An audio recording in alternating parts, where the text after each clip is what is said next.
bilis natin. Kasi linggo. Sana araw-araw linggo. Tapos walang ulan. Yan, diba? Malamig na yung simoy ng hangin. Kasi nga berna. Sarap. Dito na tayo, Barangay San Isidro. Dito nagta-traffic pag gabi kasi may ginagawang kalsada o drainage. Kaya minsan, 2 araw na akong hindi dumadaan dito pag papasok. Iniwasan ko malate. Ayoko na madagdagan yung late ko eh. So doon ako dumadaan sa Barangay Banlik. Although traffic din doon, pero hindi humihinto, hindi katulad dito.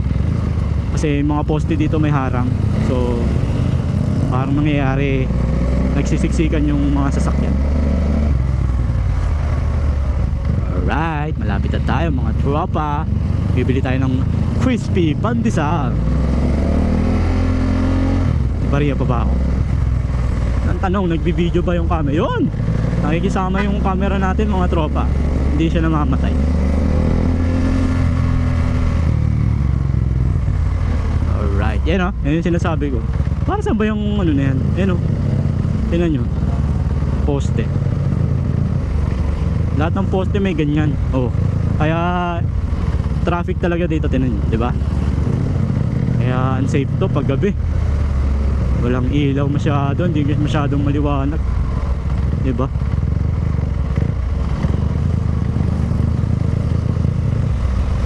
Although may caution naman, kaso tingin ko hindi enough. Dapat doon mismo sa pinaka unahan nakalagay yung barricade, di ba? Kaya no wonder kung bakit traffic dito. Hindi kakasya yung 2 sasakyan.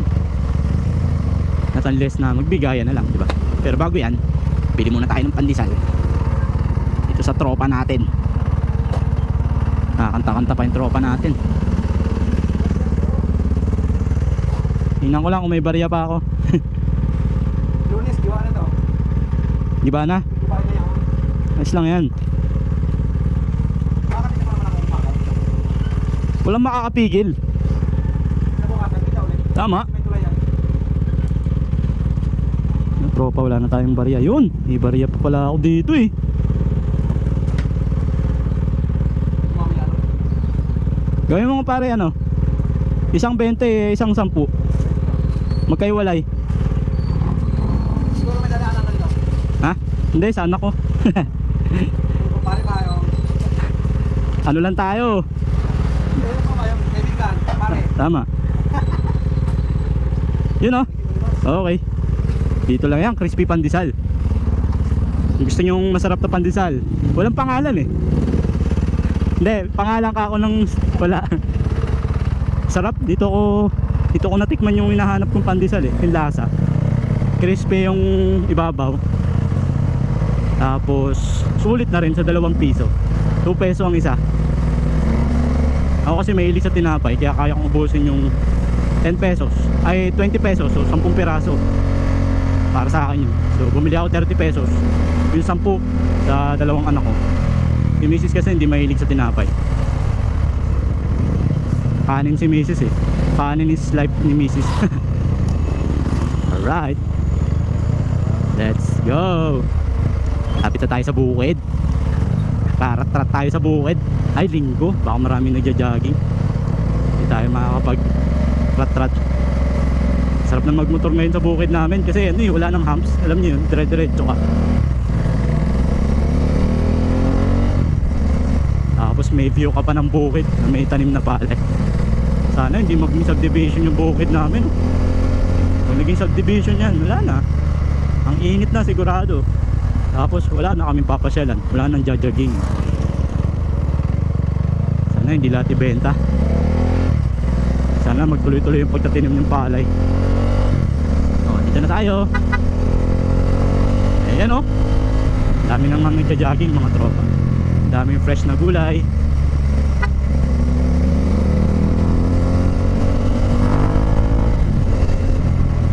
Sarap ang jogging dito mga tropa. Sabi nga doon sa pag-aaral tropa, share ko lang. Ang isang oras mo na pag-jogging or exercise, madadagdagan daw yung buhay mo ng 3 oras. Ayon sa pag-aaral yun ng Harvard University.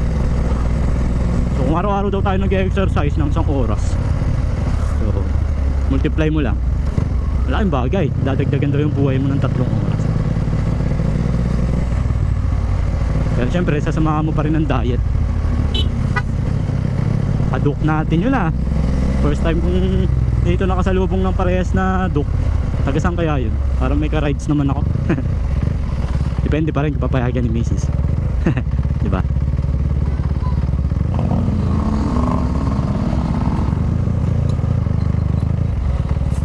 Daming tao ngayon sa bukid kasi linggo. Yung iba bonding, sama yung mga pamilya, mga anak, jogging. Kasi may kainan din dito sa bukid eh, yung mga nag-vendor dito. Kita ko na naman yung basuro, nakakasar ako. Yung baho pa. Isa pa sa nagiging dahilan ng kalat talaga, huwag naman sana magagalit, is yung mga vendor talaga. Dapat, o halimbawa ikaw vendor ka, dapat mayroon kang may dala kang sariling basurahan, di ba? Para every time na may kakain, bibili, doon itatapon. Or syempre pagsasabihan mo yung bibili sa'yo na, ate, kuya, pag natapos po kayong kumain, pakitapon na lang po dito sa basurahan. Ganun dapat eh, no? Eh hindi, yung mga Pilipino, pag kumain, pag naubos, kung saan ang pwesto, doon natatapon yung basura eh. Diba, real talk yan. Hindi yan, hindi ako gumagawa-gawa lang na Pero syempre, hindi ko nila lahat. Pero karamihan ganun, lalo na yung mga bata ngayon. Pansinin mo, bigyan mo ng candy ang bata or anything na pagkain, pag naubos yan, tatapon na lang yan. Pagkabukas, tapon agad dyan sa kalsada. Hindi yan tulad ng iba na pagkakain, ibubulsa kung may kalat, tapos kung may nakitang basurahan, tsaka tatapon. Bibihira yung ganun. Pero dapat tinuturo talaga yun sa paaralan, diba? Kasi mas mahaba ang oras ng mga bata sa paaralan, diba? Mas nakikinig yung mga bata sa teacher kaysa sa magulang. Diba, real talk yan. Kaya dapat talagang i-guide ng pamahalaan o ng mga teacher sa paaralan, mga guro, mga estudyante. Ganun kasi napapansin ko sa mga bata ngayon, lalo na sa mga rural na lugar tulad ng Maynila. Ayun nangyayari, si gobyerno naman mag-hire ng tagalinis. Ayun nangyayari, mindset natin okay lang kasi may magwawalis naman, di ba? Ano lang din eh, para lang ding kadena, dugsong-dugsong.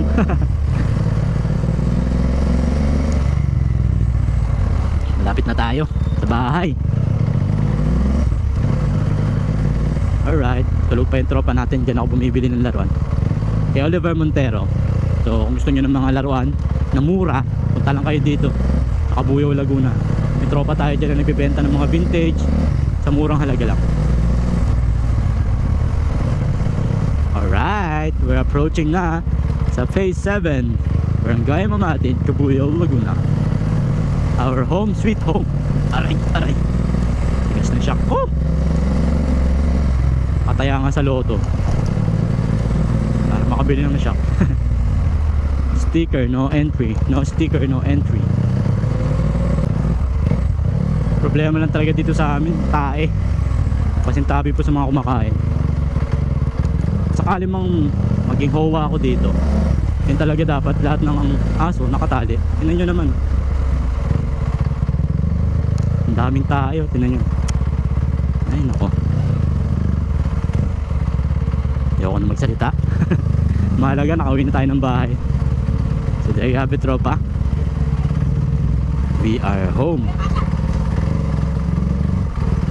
Yun. So if you like this video mga tropa, please don't forget to like, share, and subscribe sa Buti Pa Si Tonton TV. Hanggang sa susunod tropa, Buti Pa Si Tonton.